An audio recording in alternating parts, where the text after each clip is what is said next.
today's hearing is Building Vaccine Confidence, our shot at curbing the pandemic in Chicago and beyond.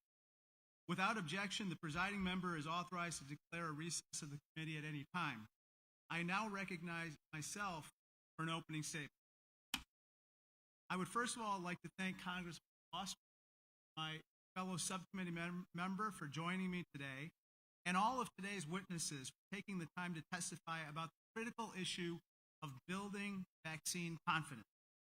I would also like to thank Chairman Clyburn of the Select Subcommittee on the Coronavirus for his strong leadership and for lending us resources for this important hearing.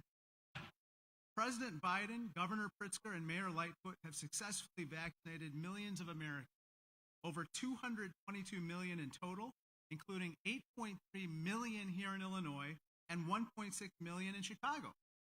That's over 75% of all Americans, Illinoisans, and Chicagoans over the age of 12 who have received at least one dose of vaccine.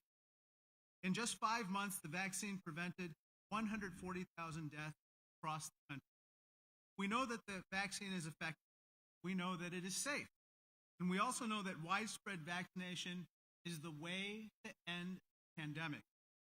So, why aren't more people getting vaccinated? After all, without the vaccine, people are 6 times more likely to get coronavirus and 11 times more likely to die from it. And vaccinations offer better protection against the coronavirus than immunity from a prior infection.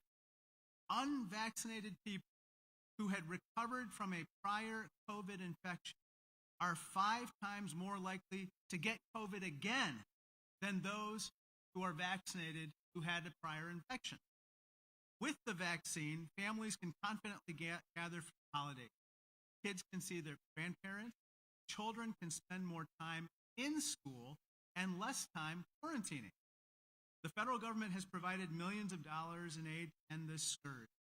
American Rescue Plan provided $350 billion across the country, including about $275 million here in Illinois. Chicago's vaccination efforts were fueled by almost $100 million in federal funding. Yet, many Americans remain unvaccinated. Nationwide, more than 20% of all adults and children over the age of 12 have not yet received even one dose of vaccine. Illinois has done better than the rest, and Chicago the same. Yet among adults and children over the age of 12, 23 have not started a vaccine series here in Illinois. We now have an unprecedented opportunity to increase vaccine uptake here in Chicago and across the country. Just last week, federal regulators approved the vaccine for children ages 5 to 11. I should say that my own 5-year-old got vaccinated last week, and she got a Pope present in return. We owe it to our children to get shots in their arms quickly and equitably. They'll spend more time learning, and importantly, they'll be able to get back to playing sports and socializing. They'll have access to reduced price nutritional meals, as well as other important social services.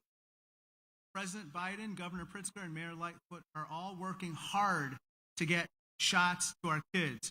They're ensuring that vaccines are readily available at locations parents know and trust, like doctors' offices, children's hospitals, and schools. Chicago is closing its public schools this Friday so parents can get their children vaccinated. And they're offering a small monetary award for children who get vaccinated. As we vaccinate young children, we must continue to address vaccine hesitancy in historically underserved communities. We must continue the hyper-local outreach that is working in Chicago. That means sending trusted messengers into their communities, and it means overall building vaccine confidence. We're going to hear from many people today about how well this approach works.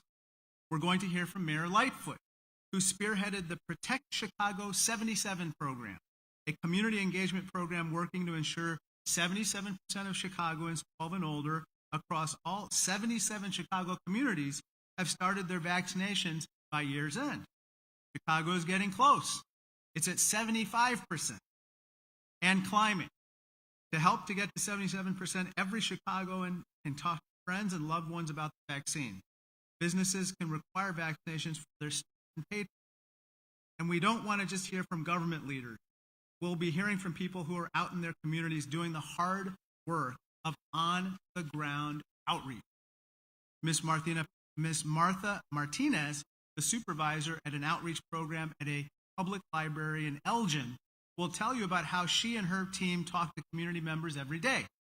Dr. Omar Khan is both a medical doctor and a Muslim American community leader. He will tell us how he's tailored his work to those in his community. Mr. Don Abram works for the Interfaith Youth, which funds local groups that are working to increase vaccine uptake. They all agree on one thing: hyper-local, on-the-ground outreach works, and the empirical evidence supports this approach. Financial incentives are great, and they do a great job of ensuring a large number of people get vaccinated when they become eligible, but they don't work for everyone. Employer vaccine requirements can also help build the gap. At United Airlines, implementing vaccine requirements increased the vaccination rate to 99%. Chicago and Illinois have both implemented vaccine requirements for public employees, keeping children and others in the care of public workers safe. And we'll be looking forward to hearing what Dr. Ezike has to say about this as well. Among the vaccine hesitant, many more want time to wait and see if the vaccine works. And many just want to talk to someone who can answer their question. By funding and empowering hyper-local outreach, on-the-ground efforts, Chicago and Illinois are helping residents get the answers they need from the people they trust. And that's going to be an ongoing theme, I think, of today's hearing, which is finding trusted messengers through that hyper-local, on-the-ground outreach. With hard work in the weeks ahead, we will keep children in schools and let families come together for Thanksgiving and the Christmas and winter holidays.